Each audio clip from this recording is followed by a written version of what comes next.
এরপর একটা পয়েন্ট আছে ওয়াল কদরি খায়রিহি ওয়া শাররিহি, তাকদীরের ভালো মন্দ। এখানে জাস্ট অল্প কিছু কথা বলছি।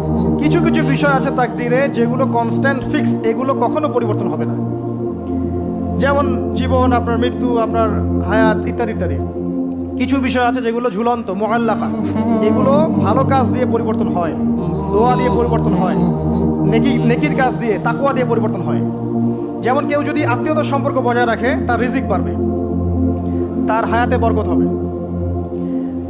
এই যে কোরআনের কথা বললাম, কেউ যদি কোরআন বেশি বেশি তেলাওয়াত করে, কোরআন নিয়ে বেশি বেশি গবেষণা করে থাকে, তার হায়াতে রিজিকে বারাকা আসবে। কেউ যদি প্রতিবেশীর খোঁজ খবর নেয়, পিতা মাতার সেবা করে, মা না থাকলে খালার সেবা করে, তারও বারাকা আসবে।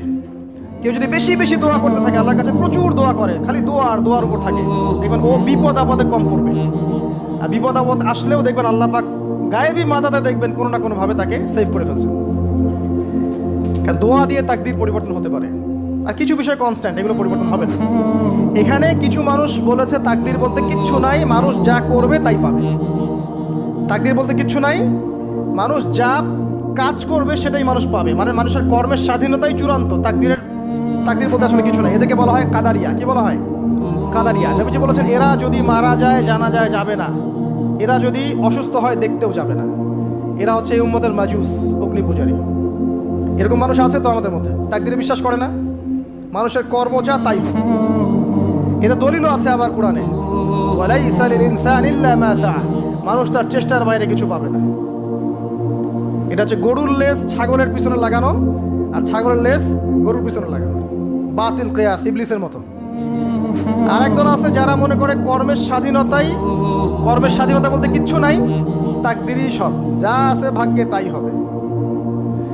আমার কাজের কোনো স্বাধীনতা নাই, আল্লাহ চাইলে ভালো করতে পারবো, না চাইলে পারবো না।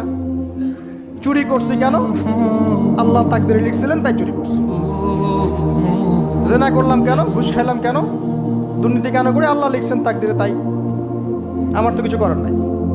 ওমর রাদিয়াল্লাহু আনহুর কাছে এরকম একজন ব্যক্তি আসছিলেন, একদিন বলছিলাম আমি, এসে বলছে আমি তো চুরি করি নাই, আল্লাহ তাকদীরে লিখছেন তাই আমি চোর হয়েছি। ইবনুল খাত্তাব তিনি বললেন যে ঠিক আছে, কোনো সমস্যা নাই, যে আল্লাহ তোমার তাকদীরে লিখেছেন তুমি চুরি করবা, সে আল্লাহ আমার তাকদীরে লিখেছেন আমি তোমার হাত কেটে ফেলবো। এই আর কি। এদেরকে বলা হয় আবার জাবারিয়া। এদের নাম কি? জাবারিয়া। এদেরও দলিল আছে, আম লিল ইনসানি মা তামান্না ফালিল্লাহিল আখিরাতু ওয়াল উলা, মানুষ যা চায় তাই কি সে পাবে? আল্লাহর হাতেই সমস্ত ক্ষমতা। মানে এরা হয়েছে কি, দুজন দুই দুয়ারে চলে গেছে। এর মাঝখানে ব্যালেন্সটা কি? তাকদীর আল্লাহর হাতে। আল্লাহ পাক তাকদীর লিখেছেন আসমান জমিন সৃষ্টির 50,000 বছর আগে, এরপরে আবার মায়ের গর্ভে যখন রূহ আসে তখনও, তারপরে লাইলাতুল কদরে তাকদীর আবার বাজেট পেশ করা হয়। কিছু বিষয়ে কনস্ট্যান্ট আর কিছু বিষয় আছে মুআল্লাকা, কাজের মাধ্যমে আপনি পরিবর্তন করতে পারবেন। আর নবী সাল্লাল্লাহু আলাইহি ওয়াসাল্লাম বলেছেন সাহাবীদেরকে যে মানুষকে যে ফলাফলের জন্য সৃষ্টি করা হয়েছে, পৃথিবীতে তার কাজ সেরকমই হবে। মানে যাকে আল্লাহ পাক জান্নাতের জন্য সৃষ্টি করেছেন, পৃথিবীতে সে সেরকমই কাজ করতে থাকবে। যাকে আল্লাহ পাক জাহান্নামের জন্য সৃষ্টি করেছেন, বা যার তাকদীরে লেখা আছে সে জাহান্নামে যাবে, পৃথিবীতে তার কাজও তেমনই হবে। সূরা লাইলের মধ্যে দলিল আছে। এই 6টা বিষয় হচ্ছে ইমানের পিলার, মনে থাকবে ইনশাআল্লাহ। আল্লাহর প্রতি বিশ্বাস, মালায়েকা, কুতুবিহি ওয়া রুসুলিহি ওয়াল ইয়াউমিল আখির ওয়াল কদরি খায়রি ওয়া শাররি। এই 6টা পিলারকে মনে বিশ্বাস করা, মুখে স্বীকার করা আর কাজে বাস্তবায়ন করার নাম হচ্ছে ঈমান। মনে থাকবে ইনশাআল্লাহ। মনে বিশ্বাস, মুখে স্বীকার আর কাজে বাস্তবায়নের নাম কি? ঈমান। শুধু মনে বিশ্বাস করি, কাজ নাই, ঈমান আছে? ঈমান আছে, নামাজ পড়ি না, চলবে? চলবে না। এখানে 2টা দল আছে, ভালো করে বোঝেন এই জায়গাটা। এক দল হচ্ছে মনে করে জাস্ট মুখে লা ইলাহা ইল্লাল্লাহ একবার বললেই জান্নাত। কথা বুঝতে পারছেন? এদেরকে বলা হয় মুরজিয়া। কি বলা হয়? মুরজিয়া, মানে শৈথিল্যবাদী। আরেক দল আছে যারা মনে করে মানুষ কবিরা গুনাহ করলেই কাফের হয়ে যায়, এদেরকে বলা হয় খারেজি। কি বলা হয়? খারেজি। পৃথিবীতে যত দেশে দেশে এই যে জঙ্গিবাদ ছড়িয়ে পড়েছে, এর মূল আকীদা হচ্ছে এই যে খারেজি আকীদা। যারা মনে করে যে কেউ যদি কবিরা গুনাহ করে কাফের হয়ে যাবে, অতএব তাকে মারা জায়েজ আছে, এই জন্য তাকে মারা, তার রক্তকে হালাল মনে করা, তার সম্পদ লুটে নেওয়া, এগুলো ওরা জায়েজ মনে করে, নেকির কাজ মনে করে।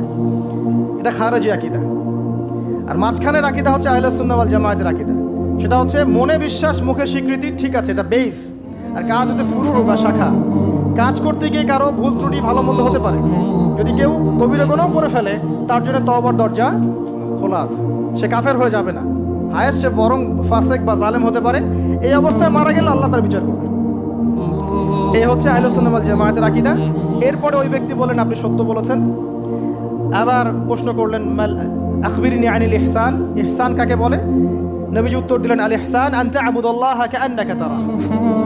তিনি বললেন ইহসান হচ্ছে তুমি এমনভাবে আল্লাহর ইবাদত করবে যেন তুমি আল্লাহকে দেখতে পারছো। ওয়া ইল্লাম তাকুন তারা ফাইন্নাহু ইয়ারাক। তুমি যদি আল্লাহকে দেখতে না পারো, বিশ্বাস রাখবে আল্লাহ তোমাকে দেখছেন। এই যে এই কনসিয়াসনেস, আল্লাহ কনসিয়াসনেস নিয়ে ইবাদত করার নাম হচ্ছে ইহসান। ইহসান যে ব্যক্তি আয়ত্ত করতে পারবে সে হবে মুহসিন, মুসলিম, মুমিন, মুত্তাকি, মুহসিন, একদম হাইয়েস্ট লেভেল।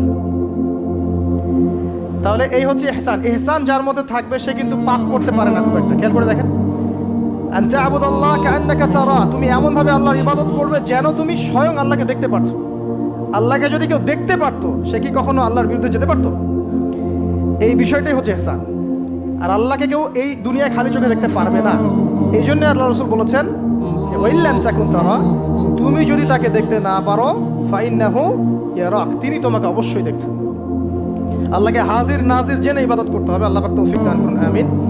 প্রত্যেকটা কাজ, নামাজ, রোজা, হজ, যাকাত, জিকির, আজকার, তাসবিহ, তাহলিল, সব কিছু, ব্যবসা বাণিজ্য, চাকরি বাকরি যা আছে সব আল্লাহকে হাজির নাজির জেনে করলে মানুষ হারাম থেকে বেঁচে থাকতে পারবে ইনশাআল্লাহ। চতুর্থ প্রশ্ন করেছেন এই ব্যক্তি, আখবিরনি আনিস সাআহ, আমাকে কিয়ামত সম্পর্কে বলুন। নবীজি বলছেন মাল মাসউলু আনহা বিআ'লামা মিনাস সাইল, এই ব্যাপারে প্রশ্নকারী আর যে উত্তরদাতা এর বেশি কেউ কিছু জানে না। যাকে জিজ্ঞেস করা হচ্ছে আর যে জিজ্ঞাসা করছে তাদের জ্ঞান সমান। আমি আসলে জানি না কবে কিয়ামত হবে। কেউ জানে কবে কিয়ামত হবে? সূরা লুকমানের শেষে আছে না, ইন্নাল্লাহা ইনদাহু ইলমুস সাআহ ওয়া ইউনাজ্জিলুল গায়থ ওয়া ইয়ালামু মা ফিল আরহাম ওয়া মা তাদরি নাফসুম বিআই মাযা তাকসিবু গাদা ওয়া মা তাদরি নাফসুম বিআই আরদিন তামুত। পাঁচটা বিষয় আল্লাহ ছাড়া কেউ জানে না। কিয়ামত কবে হবে, বৃষ্টি কখন কোথায় বর্ষিত হবে, আগামীকাল কোন নফস কি অর্জন করবে কি হারাবে, কার মৃত্যু কোথায় হবে, এগুলো আল্লাহ ছাড়া কেউ জানে না। তো এই জন্য তিনি বলেছেন মাল মাসউলু আনহা বিআ'লামা মিনাস সাইল, এই বিষয়ে জিজ্ঞাসিত ব্যক্তি প্রশ্নকারীর চেয়ে বেশি জানে না। তিনি থেমে যান নাই প্রশ্নকারী, তিনি বলছেন আখবিরনি আন আমারাতিহা, আচ্ছা আপনার তো জানা নাই এক্স্যাক্টলি কবে কিয়ামত হবে, তাহলে আপনি বলেন এর কিছু আলামত বলেন, সাইন্স বলেন। নবীজি বললেন দুইটা মাত্র। একটা হচ্ছে আন তালিদাল আমাতু রাব্বাতুহা, যখন দেখবে দাসী তার মনিবকে জন্ম দিচ্ছে। দাসী তার মনিবকে জন্ম দিচ্ছে মানে ন্যায় অন্যায়, সত্য মিথ্যা, হালাল হারামের মানদণ্ড উল্টে যাবে, দুনিয়া উল্টা পাল্টা হয়ে যাবে। আর কি দাসী কি মনিবকে জন্ম দিতে পারে? মানে মানদণ্ড কি হবে? উল্টে যাবে। আর একটা ব্যাখ্যা হচ্ছে ওলামায়ে কেরাম বলেছেন যে পিতা মাতাদের সাথে শেষ জামানায় দাস দাসীর মতো আচরণ করা হবে। এটাও ঠিক আছে ব্যাখ্যা। একটা আধুনিক ব্যাখ্যা হচ্ছে যে সত্যিকার অর্থেই দাসী মনিবকে জন্ম দিবে। কিভাবে? ফ্যামিলিস্ট রেভলিউশন এবং রিবার কারণে। ফ্যামিলিস্ট রেভলিউশনের কারণে মেয়েরা এত বেশি বস্তুবাদী হয়ে যাবে যে তারা সন্তান জন্ম দেওয়ার ফুরসত পাবে না। এই যুগটাকে আসছে, সন্তান জন্ম দেওয়ার ফুরসত পাবে না। এটা অন্য কান্ট্রিগুলোর দিকে তাকায় দেখেন, এটা অ্যাভেলেবেল হচ্ছে। তখন দরিদ্র রাষ্ট্র থেকে দেখা যায় মেয়েদেরকে হায়ার করতে হয়, গর্ভ এখন হায়ার করা হয় সন্তান জন্ম দেওয়ার জন্য। সেখানে কি হবে, এক ব্যক্তির স্পার্ম, শুক্রাণু সেখানে ইনজেক্ট করা হবে। 9 মাস এখানে সন্তানটা বড় হবে। এই 9 মাস তাকে মাশাআল্লাহ খুব ভালো খাবার দাবার দেওয়া হবে এই মহিলাটাকে।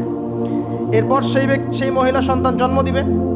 দেওয়ার পরে তার ডিউটি শেষ, তাকে তার পারিশ্রমিক দিয়ে দেওয়া হবে এবং সে তার জায়গায় চলে যাবে। তো সে কাকে জন্ম দিয়ে গেল? সে মনিবকে জন্ম দিল।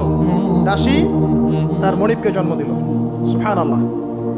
এই যুগ না থাকলে এই ব্যাখ্যা বোঝা যেত না। এই সুন্নতের, এই জাহেলি সুন্নতের সবচেয়ে বড় দৃষ্টান্ত হচ্ছে সিঙ্গাপুর।